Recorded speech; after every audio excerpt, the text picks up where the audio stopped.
इश्क वाला लव। अब तक आपने देखा अमन गुस्सा होकर कमरे से बाहर चला जाता है। अब आगे अमन बाहर गार्डन में बैठकर सिगरेट के कश लगा रहा होता है। गुस्सा थोड़ा शांत होने के बाद अमन को एहसास हुआ कि वो मीरा पर बेवजह कितना चिल्लाया है और अमन सारा गुस्सा मीरा पर निकाल दिया है।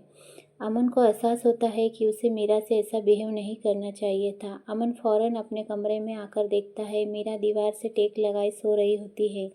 उसके चेहरे से साफ पता चल रहा था वो कितनी रोई है। उसके चेहरे पर आंसू सूख चुके थे और उसके निशान मीरा के गाल पर अब भी थे। अमन बोला, पागल लड़की, ऐसे ही नीचे सो गई। अमन ने मीरा को अपने गोद में उठाया और बेड पर लेटाया, उसके माथे पर किस की और खुद उसके बगल में आकर सो गया। कुछ देर बाद अमन भी नींद की आगोश में चला गया। सुबह अमन की आँख खुली और उसने मीरा को देखा। मीरा सोते हुए बहुत प्यारी लग रही थी। अमन फ्रेश होकर रेडी हो गया। मीरा अब भी सो रही थी। अमन ने मीरा को जगाया। मीरा, वेकअप, 7 बज रहे हैं। मीरा कसमसाते हुए उठी और अमन को देखते ही उसके एक्सप्रेशन चेंज हो गए। उसे कल रात की बात याद आने लगी। उसके चेहरे से साफ पता चल रहा था कि वो अमन से डर रही है। अमन चीज़ों को नॉर्मल करते हुए बोला, गुड मॉर्निंग, तुम जल्दी रेडी हो जाओ, हमें बाहर जाना है। मीरा बिना कोई सवाल किए नहाने चली गई। कुछ देर बाद मीरा नहाकर बाहर आई। अमन कमरे में नहीं था, इसलिए मीरा ने राहत की सांस ली और मिरर के सामने खड़ी होकर अपने बाल बना रही थी। मीरा ने आज बॉटल ग्रीन कलर का अनारकली ड्रेस पहना हुआ था।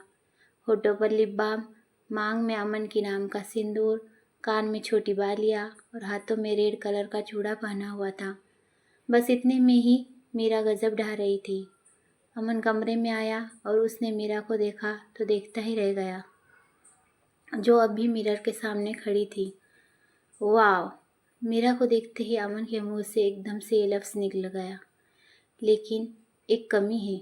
मीरा पीछे मुड़ी और बिना किसी एक्सप्रेशन के अमन को देखते रही। अमन धीरे धीरे मीरा के करीब आ रहा था और मीरा की धड़कन ट्रेन के स्पीड से तेज चल रही थी।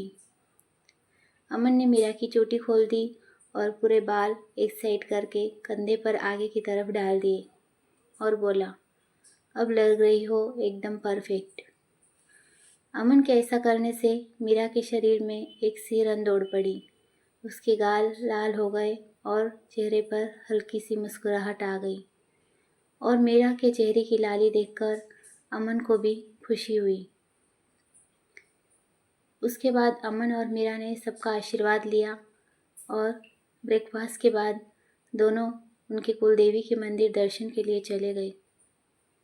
मंदिर में दर्शन के बाद अमन ने मीरा को रेस्टोरेंट में लंच कराया और फिर अमन की कार शहर के बाहर एक बहुत ही लग्जरियस फार्म हाउस के बाहर आकर रुकी।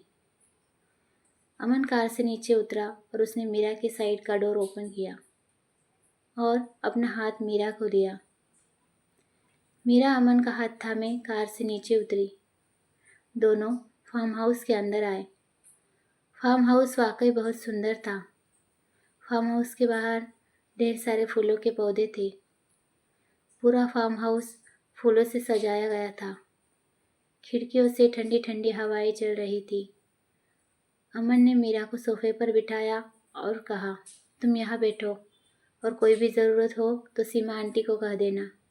सीमा आंटी फार्म हाउस की देखरेख करती है। मुझे कुछ ज़रूरी काम है, मैं थोड़ी देर में आता हूँ। इतना कहकर अमन कार में बैठकर कहीं चला गया। मीरा अमन का इंतज़ार कर रही थी। रात के 11 बज रहे थे, लेकिन अमन का कोई आता पता नहीं था। जैसे जैसे समय बीत रहा था, मीरा की बेचैनी बढ़ रही थी। आखिरकार कहाँ गया था अमन? क्या मीरा की ज़िंदगी की ये खूबसूरत शुरुआत है या फिर आने वाले तूफान की दस्तक? जानने के लिए देखिए इश्क वाला लव का अगला पार्ट। और ऐसी अच्छी अच्छी स्टोरी पढ़ने के लिए मेरे चैनल को सब्सक्राइब कीजिए।